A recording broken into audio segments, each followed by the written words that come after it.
ඔය ඔන්ලයින් ඇඳුම් මෝඩ කරන්න ගිහිල්ලා මේ සීන් එකට අහුවෙලා තියෙනවද? හායි මම අද ඔයාලට කියලා දෙන්නම් ඔයාලා ඔන්ලයින් ඇඳුම් මෝඩ කරන්න ගියාම ගොඩක් දෙනෙක් අමාරුවේ වැටෙන තැනක් ගැන.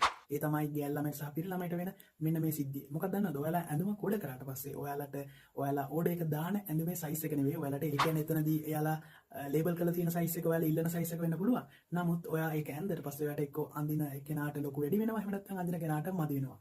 අන්න ඒකට සොලියුෂන් එකක් දෙන්න තමයි අද මේ වීඩියෝ එකකින්. ඒකට සොලියුෂන් එක තමයි ඔයාලා ඇඳුමක් ඕඩර් කරනකොට ගෑල් ළමයි නම් එහෙම නැත්නම් පිරිමි ළමයි නම් උරහිස් බලලා කොළ සයිස් එක කියලා තියෙනවා. එහෙම නැත්නම් ඔයාගේ සයිස් එක ඔයාලා දැනගෙන ඉන්න ඕන. ඊළඟට ඔයාලා ඔන්ලයින් ඇඳුමක් ඕඩර් කරන ඔන්ලයින් ස්ටෝර් එකට ඔයාලා මැසේජ් එකක් දාලා එයාලගේ සයිස් chart එකක් ඉල්ල ගන්න. ඔයාලා ස්මෝල්ද, මීඩියම්ද, ලාර්ජ්ද, XLද, XXLද කියලා තිබුණාට එයාලගේ තියෙනවා සයිස් chart එකකින් ඔයාලගේ ප්‍රමාණයන් අඟල්ගෙන උරහිස් බලලා එහෙම නැත්නම් ගෑල් ළමයි නම් පපුවට ඉන්න එහෙම නැත්නම් ඇඳුමේ උස ඒ හැමදේම අඟල් වලින් තියෙනවා. සමහර වෙලාවට ඔයාලා ලාර්ජ් කියලා අඳින කෙනාට ඔයාලා ඇඳුම ඕඩර් කරන තැන එයාලගේ සයිස් එක XL වෙන්න පුළුවන්. එතකොට ඔයාලට හරිම ලේසියෙන් තීරණය කරගන්න පුළුවන්. එයාලගේ සයිස් chart එක ගෙන ගත්තට පස්සේ මගේ මේ සයිස් වලට ගැලපෙන්නේ මෙයාලගේ XL එක. මගේ මේ සයිස් වලට ගැලපෙන්නේ මෙයාලගේ ලාර්ජ් එක. මෙයාලගේ මීඩියම් එක. අන්න එහෙම කියලා ඔයා හරියටම බලලා ඇඳුම ඕඩර් කරොත් ඔයාලට ආයේ කවදාවත් ඒ ප්‍රශ්නෙට මුහුණ දෙන්න වෙන එකක් නැහැ. එහෙනම් ගිහින් එන්න. බයි.